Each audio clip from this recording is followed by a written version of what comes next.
All right, guys, so let's talk a little bit more specifically about trends. So trending days, trending periods.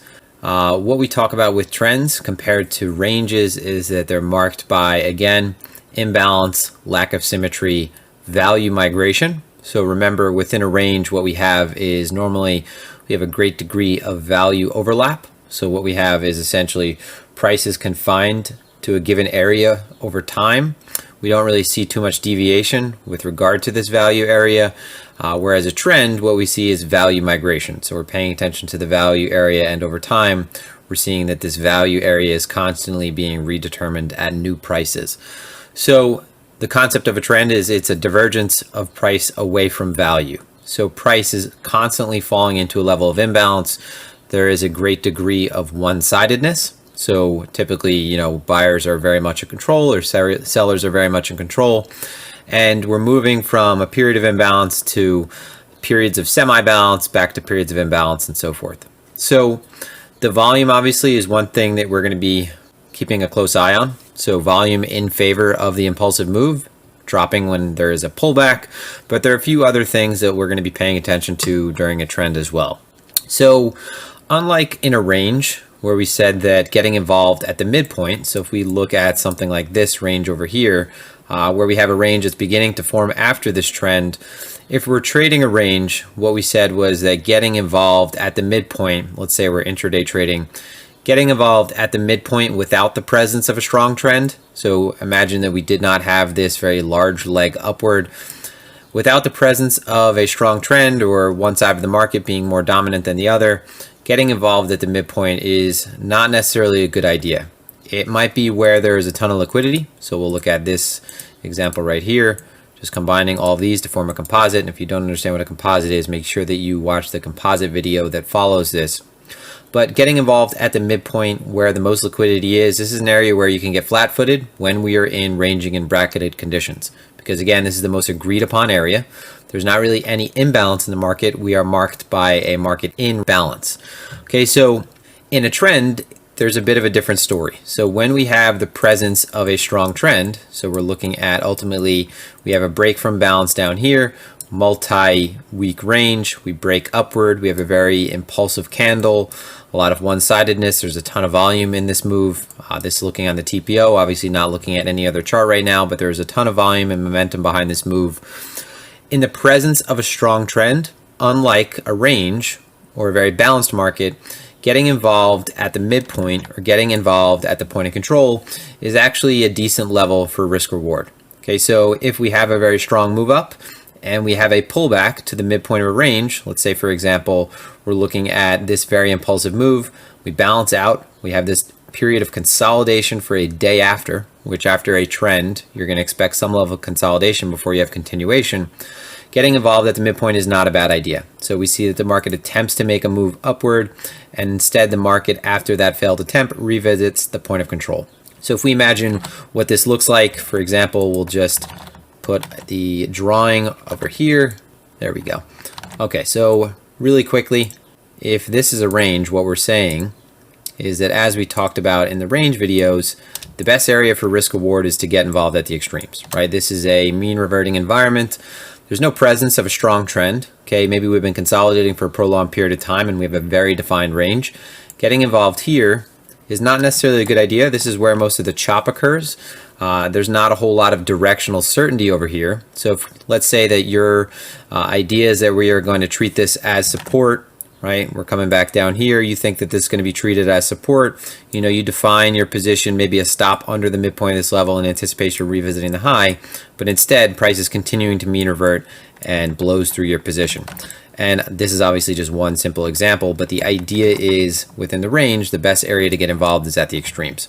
When there is the presence of a strong trend, meaning we're coming from a very impulsive leg, any type of consolidation will be treated in anticipation of continuation, right? Unless there are some obvious signs of failure, obvious signs of absorption, we're going to be looking for continuation, especially if this has just broken from a previous range. So if we were stuck in a previous range and we've just broken from a previous range, what we're saying now is that in the presence of a strong trend, getting involved at the midpoint is actually a good level to get involved, okay, for continuation. after this pullback, getting involved at the midpoint, at least we could define our risk based on the low of this structure, which is this micro range of forms after this impulsive move. And this is a good area that we can actually get involved in a trend. In this situation in particular, it's actually decent to rather define our risk, and we have a little bit more directional certainty. The same idea if we are moving down, there's a great degree of impulsiveness and conviction, and we temporarily range. Getting involved at the midpoint, in this case, break down below the next high. Let's say in this case that we break down below the next high and price is continuing downward. Getting involved here is decent because at least we could define our risk based on this most recent high. Okay, which is, again, this is just all occurring within this micro range. So it is a range, but it's occurring in the presence of a very strong trend. So in the presence of a strong trend, unlike a range, right, midpoints are decent areas for entry. Okay, and especially points of control where fair value was established in this brief period of consolidation after an impulsive move has been made.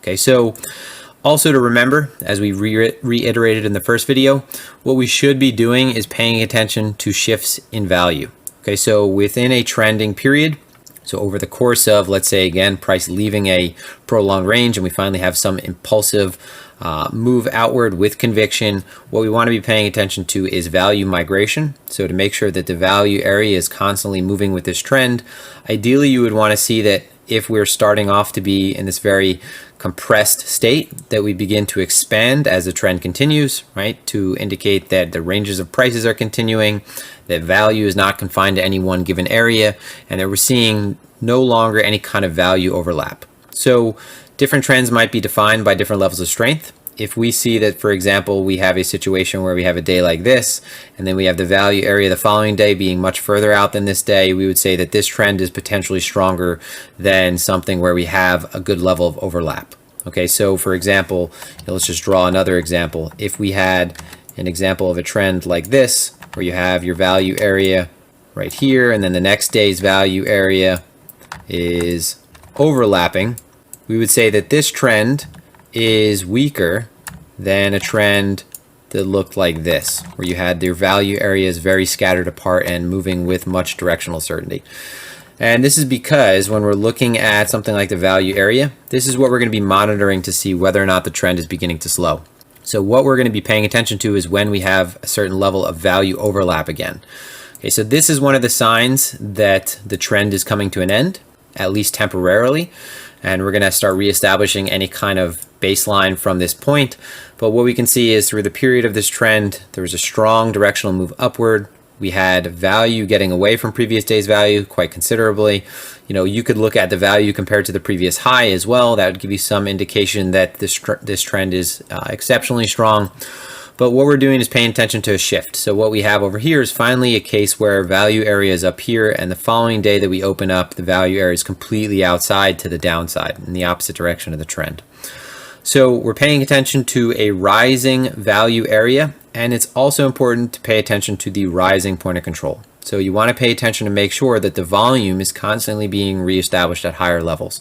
This is the same concept as paying attention to the value area as well.